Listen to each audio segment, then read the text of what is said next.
Het Zorg- en Veiligheidshuis, allereerst is het belangrijk om te vertellen dat het geen gebouw is, geen fysiek huis, maar het is een netwerkorganisatie. En in die netwerkorganisatie werken allerlei organisaties samen. In totaal zijn er 15 organisaties bij aangesloten. En dat zijn organisaties op het gebied van zorg, op het gebied van justitie, op het gebied van onderwijs en het openbaar lichaam functioneert daar ook in. Mijn doel is dat die organisaties heel goed samenwerken met elkaar. Wij werken ook met een casusoverleg waarin complexe casussen aan bod komen. En dat zijn vaak casussen waarin mensen, maar ook de mensen zelf, maar ook de hulpverleners behoorlijk in vastgelopen zijn. En wat wij dan proberen is door de samenwerking te verbeteren tussen de organisaties, zodat ze ook weten van elkaar wat ze doen. Het ook afstemmen op elkaar wat ze doen. Om dan gezinnen en mensen die aangemeld zijn veel beter van dienst te kunnen zijn. Dus dat ze ook merken dat hun problemen verminderen. Een van de grootste problemen is huiselijk geweld. Daar komen echt bijna meer dan de helft van de casussen hebben daarmee te maken. Maar wat we ook doen is bijvoorbeeld nazorg na detentie. Als mensen een behoorlijke tijd in de gevangenis hebben gezeten en dan weer terugkomen, dan valt er natuurlijk ook vaak wel heel veel te regelen en op te vangen. En om ervoor te zorgen dat ze weer terug in de maatschappij komen op een goede manier. We doen ook nog wel het een en ander op het moment dat mensen op heel veel verschillende terreinen problemen hebben. Dat noemen we dan de multiproblem gezinnen. Daar is vaak sprake van heel veel tegelijk.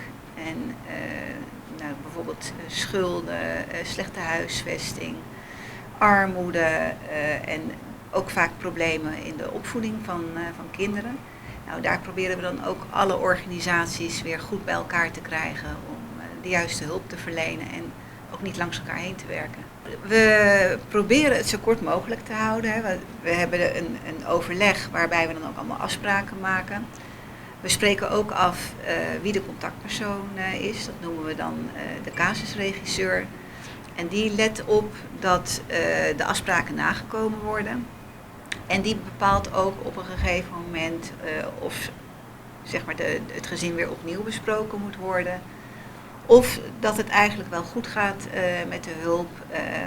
En soms gaat het ook zelfs goed zonder hulp. En op het moment dat het allemaal weer wat stabiel is en mensen gewoon weer zelf verder kunnen of met hulp van 1 of 2 organisaties, dan worden ze bij ons afgemeld. Nou, wij hebben wel cijfers, maar we weten al dat die cijfers niet adequaat zijn, omdat heel veel casussen niet naar boven komen. Dat het toch vaak binnen het gezin blijft. Wat wij zien is, we hebben een tijd lang een project gedaan specifiek voor huiselijk geweld. En toen waren er zo'n 19 casussen die hulp hebben gevraagd in een half jaar. Dus dat zijn toch wel mensen die ook graag geholpen willen worden. Maar het is net een ijsberg, wordt altijd al gezegd. Er komt wel een klein beetje boven water, maar er zit een heleboel onder water. En ja, dat is natuurlijk ook wel, vaak is er schaamte en het idee dat je niet geholpen kan worden. Dus dan zie je toch dat er een heleboel verborgen is. Vaak als dingen zich heel erg opstapelen, dat zie je bij jezelf ook vaak, als problemen zich opstapelen, dan word je geïrriteerd, kortaf. En ja, uiteindelijk, als je maar lang genoeg in zo'n situatie zit, of dat in je gezin al hebt meegemaakt als kind, dan is de stap naar geweld vaak niet meer zo groot. Wij eigenlijk heel graag willen, wij spreken over mensen en we proberen dat doen we met een doel, namelijk om ze weer perspectief te geven. Dus het idee is dat mensen verder geholpen worden. Maar door met elkaar samen te werken moet je natuurlijk ook gegevens met elkaar uitwisselen.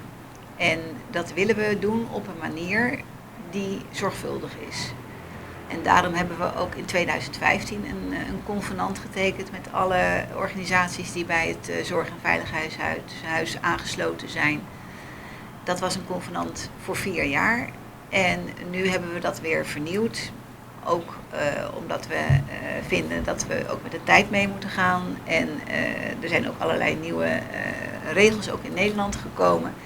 We hebben gekeken in hoeverre we daar ook aan kunnen voldoen hier op Bonaire. En we hebben dus opnieuw alle organisaties bij elkaar gebracht. En iedereen heeft ook getekend voor het nieuwe samenwerkingsconvenant en een privacyprotocol. En daarbij hebben we eigenlijk gekeken naar de manier waarop we werken, dus ons werkproces. En welke gegevens je dan nodig hebt. En we willen eigenlijk alleen gegevens die noodzakelijk zijn, willen we in het systeem bewaren. En alles wat niet noodzakelijk is, er ook zo snel mogelijk weer uithalen. Ja, de wet zeg maar, bescherming persoonsgegevens, BES, die is eigenlijk leidend geweest